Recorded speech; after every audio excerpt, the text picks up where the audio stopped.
Yeah, so. And you was the first, you actually gave me the Go Giver. Do you remember that book? Oh, I do, yeah. Yes. The Go Giver, yeah. When we first met. That's a cracking book. Yeah. When we first met, it was, hi, I'm Austen. That's right, I forgot to give you a copy. And then you said, and you asked me about me and what I do. And then I'll never forget it because not many people ask this question. You said, how can I help you? And you was quite sincere and frontal, is that the right word to say? But you wanted, the sincerity of that message that you gave me came through. So that is, and I'm now knowing you, as I've known you for a long time, and we're friends, that is a bit of much of the foundation of what you're doing, or how you go about what you do. Yeah. I think if you're in any business, I think you've got to have a genuine desire to want to help, and if so, then you'll come from a good place when you're doing your business. But I come from that place all the time, Yeah, I just think it's nice if one is in a position where you can help somebody, then it's just nice to be able to help somebody. But sometimes it's not always obvious how you can help. Yes. So sometimes it's just nice to ask, how can I help you? And that doesn't necessarily have to mean they do business with you, but just like we were talking before, weren't we, about can I introduce you to someone who's good for that or good? Because if I can help you and someone else at the same time, well, if I can do that, why would I not? It was a 2-3 minute conversation. What the heck? And you tend to find when somebody does introduce you to somebody else, the barriers have already down, if you see what I mean. There's a better connection, because if they know you, then if you've referred them to me, then you've obviously had value from me, and you think that's going to transpose over to them. That's right. Yeah, you're not going to. They don't have to be wary. Is this person a schmuck? Are they going to try and rip me off? Are they going to have me? You don't have to worry about that, because you think, well, Rick wouldn't have put me in touch with this guy if he's he just wouldn't have done that. They won't be pitching you, because we talked about sales earlier on, didn't we? And before we started filming, and that car salespeople, and it has this element of distaste, really, I think, and you words say sales. Even Ben from work, when Ben first joined us, he didn't want the sales manager on his business card, because he felt that was just the negative connotation to that thing. And it's why, Austen? Why is it the car salespeople that's poo-pooed this? Or I think can I say, in defence of some car salespeople, but not all car salespeople. But the majority, frankly, and not just car salespeople, but the stereotypical double glazing salesperson and so on.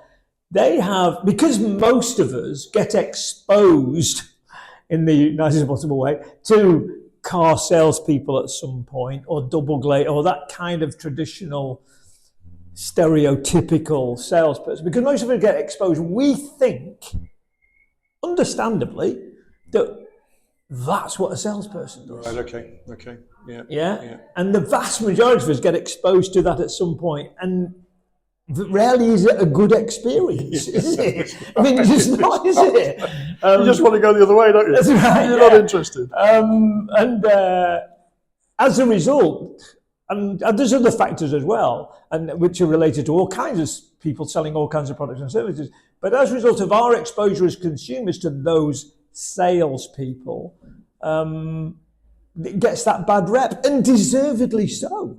Another reason, Rick, and perhaps I'm bound to say this, but I think the majority of people in selling, and I do mean the majority, don't really understand how to sell. And that sounds like a very pompous thing to say, but it's not meant to be pompous. It's just my observation, whether it be as me as a consumer or as a sales trainer. Most of them don't actually know how to sell. I mean, we can all sell to a degree, can't we? Because everybody sells. Conversation we're selling, yeah. Absolutely. You try and sell your child not to spend so much time on the computer screen, don't you? You try and sell your wife or your husband where you want to go on holiday this year, because she's got somewhere else in mind. So we all sell to a degree, all of us. But so many in sales don't understand what selling really is. And so they think that same level of sales ability, that's going to be great if I just go into the sale, I'll get a job in sales because people, my wife says I've got the gift of the gab or whatever, or my husband says I can talk to anybody. So you couple those two things with the fact that, I'm a reasonably personable person. Now and so they end up in sales. And the problem then is they get interviewed by somebody who is inexperienced at dealing with real professional salespeople. And they meet that person and they think, yeah, well, he can have a chat. He's a reasonably personable guy. So it'd be great in sales. And so they end up in this sales role. And I mean, I have literally, I kid you not, I remember one of these examples sticks out in my mind. I don't know why this one, because there's been so many. But I was at a business event of some kind or other, got talking to this young lady in one of the breaks, and I said to her, so what do you do? She said, I'm in sales. I said, oh, great. Okay, so how long have you been in sales? She said, well, just 2 or 3 months. I said, okay, great. What do you sell? Office supplies. I said, okay, so you've just been in that 2 or 3 months. What did you do before? She said, I was in customer service. I said, oh, okay. So I said, that's quite a changeover from customer service, which is quite passive, to sales, which is more outgoing, isn't it? She said, yeah, but it wasn't as big a change as it might have been because I'm working with the same company. So I said, oh, right, okay. So what training did they give you then when you went from customer service into sales? And she looked at me and dead serious, she said, training. And I said, yeah, what training did they give you? She said, well, what they gave me was a catalogue and the car keys, and they said, off you go. And I said, really? And she said, yeah. I said, so how do you go about finding customers? She said, well, I knock on doors. I call cold into businesses. I said, right, okay. And you never got any training for that? I said, no. And you think, wow, what kind of business that is concerned about its customers and its potential customers will unleash front-facing like that? That's right. Yeah. And potential. And she was a very pleasant girl, a nice girl, the rest of it. But, she's going to sit down, bless her, with some people, and unless she's with that 1 in a million who really can sell, that's just naturally gifted, then she's going to sit down an awful lot of people who then moan about, I had this saleswoman around, and, what's made her a saleswoman? The business card. That's it. Customer service, business card, and now it's a salesperson's business card. Really?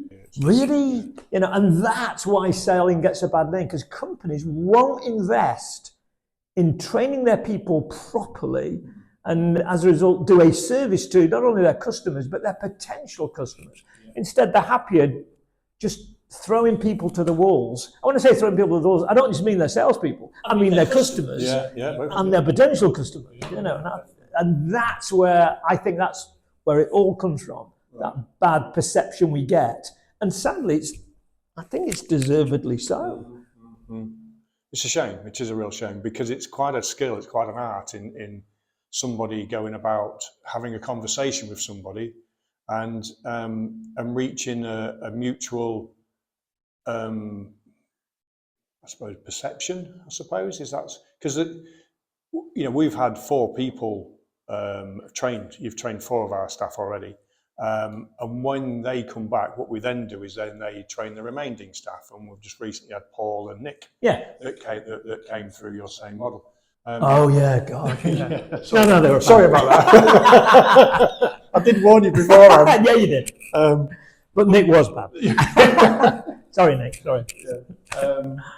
But it's trying to get, in conversation with somebody, trying to get some alignment. That's what I'm trying to say within what you're saying, instead of trying to pitch them something. No, absolutely. Yeah. So it's trying to get that marriage somehow, isn't it? In that conversation that, for example, from Forbes Burton's perspective, when we get people that come on to sell their business, what they're looking for is somebody to talk to first and foremost about the problems. Yeah, just have a chat. What you end up with is where that problem is which is part of what you're saying, the training side of it, and just have that chat. And within that chat, the benefit is you're building a relationship, a rapport with that person. Yeah. Because it's important that you do, so they can start to open up a bit more as to about what it actually is. Because what they may perceive to be the problem is not actually the problem.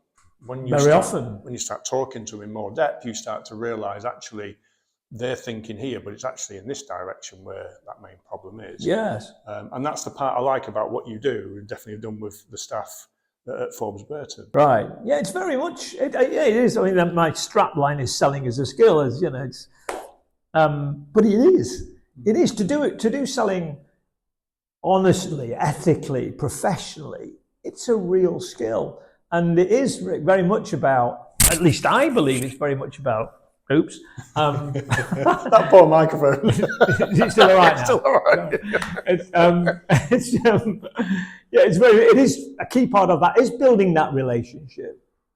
And I think, I see a lot on social media that, it's not about relationship selling. Well, it might not be about relationship selling, but having a relationship and developing a relationship is surely an important part of any relationship, just the building part of it. So, and it's knowing how to have a valuable conversation, valuable for the person you're talking to, and potentially holding value for yourself as a seller as well. So that there's that true win-win comes out of it. And it's a win-win, by the way, whether a sale is made or not. A professional salesperson, someone who's genuinely trying to help their customer, whilst they'd like there to be a sale at the end of it, there doesn't have to be a sale at the end of it for them to get a win. It's about enabling customers to make good buying decisions. And if the good buying decision is not to buy from you, then that's a good outcome, I think. I think it's, if they are able to make an informed decision that, you're not the right person for us, well, that's great. And that's part of the reason I like using video on LinkedIn. Because I know that when I put video out on LinkedIn, there'll be some people who will look at my videos and think, never in a million years. We'll never get it. They're going to that We guy. do not want that guy. Do not, because that's true of everybody, isn't it? No one's going to like everybody, or everybody isn't going to like, how arrogant of me to think, well, potentially everyone might like me. Really? And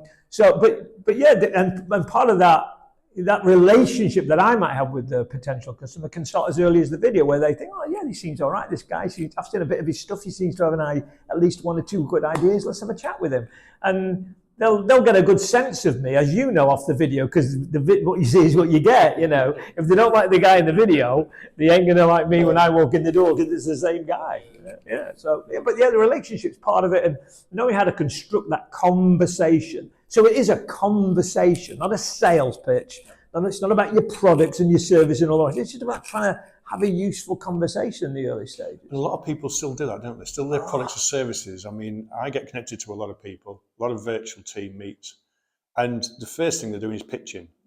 Or on LinkedIn, when they connect you on LinkedIn, they're pitching. And you just think, well, hang on a minute, you're going about this the wrong way. It's not about trying to sell me something. It's about trying to build a relationship with me, know, like, and trust.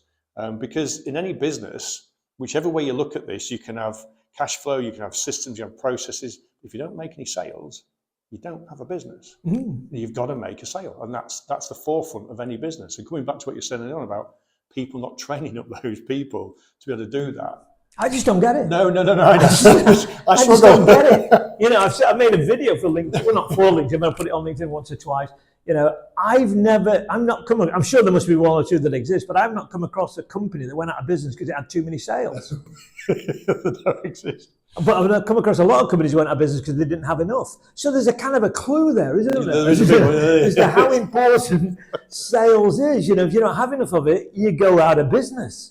It's pretty important, fundamental to the success of the business. And yet, they don't train the people. I honestly don't get it. And people perhaps say, well, you're bound to say that, Austin, because you're a sales trainer. Yeah, but I've always been a sales trainer. Prior to being, I had two of my own businesses.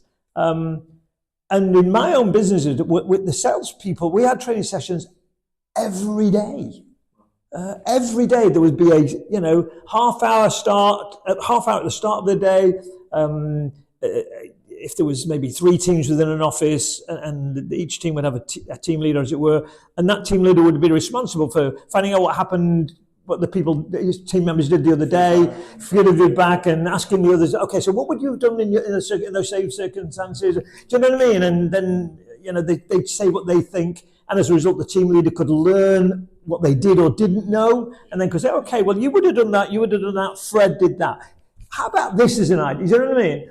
Every day there'd be at least that half-hour session every single day, in addition to a weekly, maybe 2 or 3 hour session. But yeah, training was so key because, like you say, if you don't get enough sales, you're out of business. It's gone, I don't get it. No. I just don't understand why companies don't train their salespeople. Well, some don't train them at all. And some train them, once a year. Well, yeah, we do sales training. When was the last time you did it? 5 years ago. Oh, right. Okay. Well, you're on it. You're really on it. Yeah. No, I'm going to take that what you've just said there, because I found that what you've just said is good about reviewing the day before. I think we're going to talk about that, because I think that's an invaluable thing, because clearly every day that goes by, there's we see a trend in our industry as to what people are wanting and where it's going. Yeah. So understanding where that's moving. Because at the end of the day, those salespeople, okay, you've got a marketing machine. A marketing machine is there to generate that initial interest. Yes. Get them through that funneling process. Yes. Then get them on the phone to somebody that can talk about their problem or whatever the case may be, or exit their business, whatever it is they're inquiring for. But then clearly that sort of changes, because the industry does change. Prime example, the capital gains tax. Labour hadn't been in yet, but we knew what was going to go for. And, I was talking to legals and they were saying flat out, because everybody's like running to get away quick. They want to cash up and get out of here. Yes. And so clearly, like I said, the industry does change and bend, and having others understand that they can pre-train them before they receive that, if that makes sense, about listening to what others are doing within the team. Yeah, no, absolutely. Yeah. If you get your team sat round and find out what they did yesterday, and literally sometimes we would go through the conversations, literally, it didn't go well, Austen. Okay, so what do you mean it didn't went well? It didn't go well. And sometimes I would literally take the person, right? I said, okay, where were you? Were you walking into a business? Or you were walking into a house? Where was it? And I wanted to take me, and we'd go through it step by step. And very often you'd find something in the very early stages that your guy had got wrong. Like maybe he's gone to someone's house. This is the very early days when my team was selling life insurance, right? So he's gone to someone's house in an evening, made an appointment, and get there, and it's 6 o'clock in an evening, and he's saying, well, so what was, and I'll ask him, what was the problem then? Well, I've got the husband and wife sat there, Austen, but, the kids kept coming in, playing, and I'd say, so, right, so would anyone, and I look at the other team, would anyone have done anything different perhaps when arranging that appointment? And maybe they say yes or no, but ultimately what I wanted them to understand is when you're making the appointment, what you do is you make sure that the children will be in bed, that they're not going to be there. Because there's no way you can compete with the attention of mum and dad if the kids are still up. You're going to lose every time. And getting into those sometimes little things, So when you're on the phone next time, what would you say on the phone? So I'd say this and I'd say that. And then again, the team leader might say, well, you could try saying this. Do you know what I mean? So you can iron out those wrinkles very quickly. Also, you can, if you've got a team, then within the team themselves, they're going to have some good ideas sometimes. And they're going to share an idea and you think, that's a good idea. But if you're sharing it, that's the big thing about those half-hour sessions in the morning, Rick, that you're pooling this knowledge. Do you know what I mean? And you're tapping into it on a daily basis. And often, sometimes you'll find yourself going over the same thing you went over last week and the week before. But hey, if that's what it takes, what do professional sports people do? The same thing in the training session, pass that ball, hit that racket, whatever, the same thing. Repetition. Getting them basics drilled in. Because I'm a great believer, whether it's sport or sales, if you're brilliant at the basics, brilliant. You're solid. You're all right. You don't have to know how to park a car with a 3-point turn. Do you know what I mean? In order to be a really good driver, that's your party piece. Great, but you don't have to be able to do that. So I'm good. That pleases me that you got some idea from me that you can take away. I think it's invaluable. That's why I like talking to you. Every times we do, there's always something.